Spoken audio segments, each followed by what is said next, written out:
I'm Rolene Marks. This is the Israel Brief. This is where you come every Monday to Thursday for your top stories from Israel, brought to you by Lay of the Land. And just a reminder, if you happen to see our broadcasts, whether it's on WhatsApp or YouTube or Facebook or Twitter, wherever you might find them, please don't hesitate to share with as many people as possible.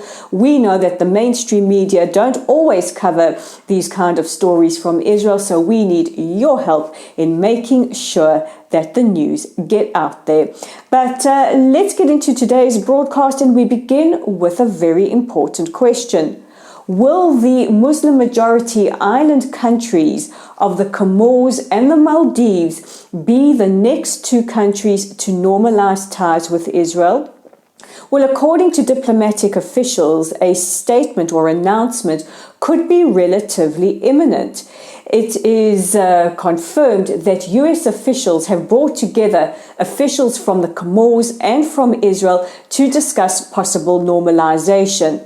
But what about the Maldives? Now, the Maldives and Israel do have a history. In fact, the island country was one of the first countries to recognize the newly established state of Israel all those decades back, but ties have been complicated. In 1974, the Maldives suspended ties with Israel following the Yom Kippur War. And then in 2014, following the war in Gaza, Mivtza Tzuk Operation Protective Edge, they dissolved all agreements. So hopefully, relatively soon, we will hear a big announcement and can welcome these two Muslim majority countries to our growing circle of peace. Now, it's just not these two fabulous countries which are ideal vacation destinations that might be joining the circle of peace. There have been murmurings that it could be Indonesia or even Saudi Arabia that could be next to join. But whoever it is, you can be guaranteed that the news will be brought to you by the Israel Brief and that we will keep you fully updated. Now, yesterday we brought you the heartbreaking story of the crash of an IDF helicopter that happened during training and crashed into the sea off the coast of Haifa, killing two pilots on board. Well, preliminary investigations are underway, and we do know the following.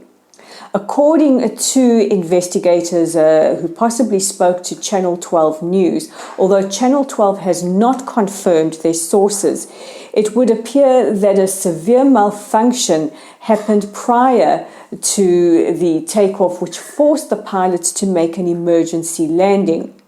Now, apparently, the left side engine caught fire, and as a result of this, one of the doors jammed, which would account for the two pilots not being able to get out of the aircraft.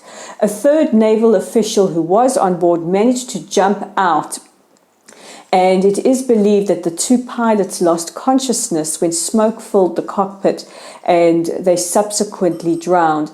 Now, we do know that the third naval officer, Ron Berman, tried as hard as he could to rescue his two fellow crew members until he was rescued by the Coast Guard.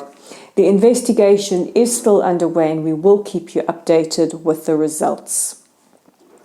In other news, we have been speaking quite a bit about the BBC lately. This is the British broadcaster that is publicly funded. And we've been speaking a lot about the Balin report, also about the incident that happened in London on Hanukkah that the BBC misreported and literally blamed the victim.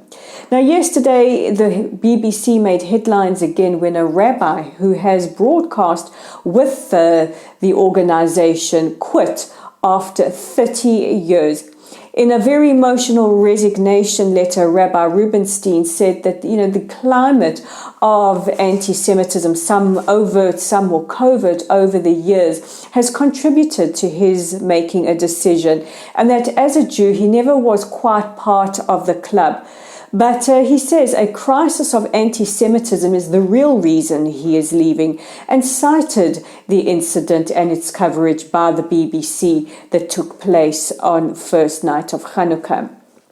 We do know that the British Board of Deputies organised for 2 independent forensic investigations into allegations by the BBC that the Jewish youths on board the bus that was attacked used anti-Muslim slurs. Both independent companies, as well as the London Metropolitan Police, and as well as anybody who speaks Hebrew, came to the conclusion that Tikra lemishu zedachuf is not an anti-Muslim slur. Rather, it means call someone, it is urgent. The BBC have not backed off their allegations and have subsequently not apologized. They have acknowledged Rabbi Rubenstein's resignation, saying that they abhor anti-Semitism, but have made no statement on how they attempt or will be dealing with it in future. There have been calls by the British Board of Deputies as well as others for the organisation to adopt the IRA definition of anti-Semitism. And our final story is back to that ever-growing circle of peace, and this time between Israel and Jordan. We can confirm that Defense Minister Benny Gantz met with King Abdullah in Jordan earlier today.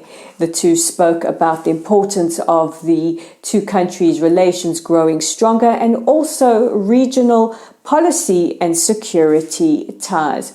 And we have seen over the last couple of months ties between Israel and Jordan starting to warm significantly, which is very, very welcome to both countries and the region as a whole. So those are our top stories. Don't forget, we're online on our website at www.layoftheland.online. You can read a whole host of our archived material. Don't forget, we'll be back on Sunday with a whole lot of brand new material just in time for the new year. We are also on social media. Our Facebook is at Lottel Site. If you haven't already found us, joined us, please do so. Give us a like or a follow. We really want to grow that community. We are on YouTube at the Israel Brief, and we would really appreciate it if you hit that red subscribe button so that we can grow our community and get as much exposure, not just for the Israel Brief, but also for news from Israel as possible. And don't forget to follow us on Twitter and engage with us there at Lay of the Land 5. I'm Rolene Marks with the Israel Brief, and let's check in tomorrow for your top stories.